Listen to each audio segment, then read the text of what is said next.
नमस्कार, स्वागत है आपका अवर टीवी न्यूज में। मैं हूं आपके साथ शालिनी। आइए बढ़ते हैं आज की बड़ी खबर की ओर। जान बचाना एक एक बूंद करके रमेश जेके का अभियान अरुणाचल प्रदेश में रक्तदान को बदल रहा है। रमेश जेके ने अभी नेशनल डिफेंस एकेडमी की लिखित परीक्षा पास ही की थी कि 2008 की एक सदियों के वे अपने गृह राज्य अरुणाचल प्रदेश के नाहरलागुन जनरल हॉस्पिटल में रक्तदान करने लगे। उन्हें एनसीसी के दिनों में नासिक में एक रक्तदान शिविर देखकर प्रेरणा मिली थी। हालांकि हॉस्पिटल ने उन्हें मना कर दिया क्योंकि उनकी उम्र 18 साल से कम थी।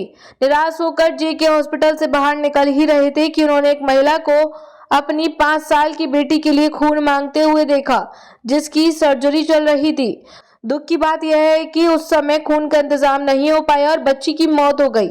इस घटना ने 16 साल के जेके को अंदर तक झकझोर दिया और वह दुख उनके साथ ही रह गया।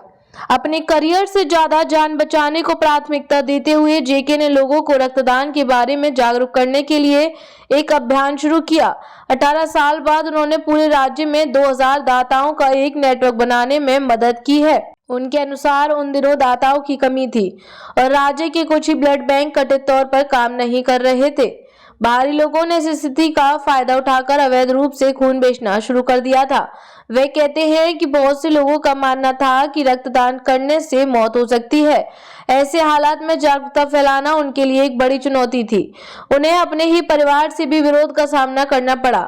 मैं ईटानगर में रह रहा था जब मैंने अपने माता पिता को बताया कि एसएसबी इंटरव्यू जो एनडीए लिखित परीक्षा के बाद अगला चरण होता है, मैं नहीं बैठूंगा बल्कि इसके बजाय लोगों को रक्तदान के बारे में जागरूक करूंगा, तो वे बहुत नाराज हुए। उन्होंने मुझे पैसे देना बंद कर दिया और मुझे अपने प्रत्येक स्थान ऊपरी सुबनसिरी जाने की भी इजाजत नहीं दी। उन्हें लगा कि मैं अपना करियर बर्बाद करने जा रहा हूं। जेके कहते हैं, अपने अभियान के शुरुआती दिनों में उन्हें पता चला कि राज्य में कई मरीजों की मौत सिर्फ इसलिए हो गई क्योंकि उन्हें समय पर खून नहीं मिल पाया था। इसलिए उन्होंने अथक परिश्रम करने का फैसला किया ताकि खून की कमी के कारण अब किसी की भी जान ना जाए। उन्होंने रक्तदान के बारे में जागरूकता फैलाने के लिए ईटानगर और नाहरलागुन के अलग अलग इलाकों में पैदल घूम घूम कर प्रचार किया और खास तौर पर उन हॉस्टलों, गेस्ट हाउसों और किराए के मकानों को निशाना बनाया जहां छात्र रहते थे। उन्होंने अपने दोस्तों के साथ मिलकर दूसरों को भी रक्तदान करने के लिए प्रोत्साहित किया। धीरे धीरे लोग उन्हें पहचानने लगे और अक्सर उन्हें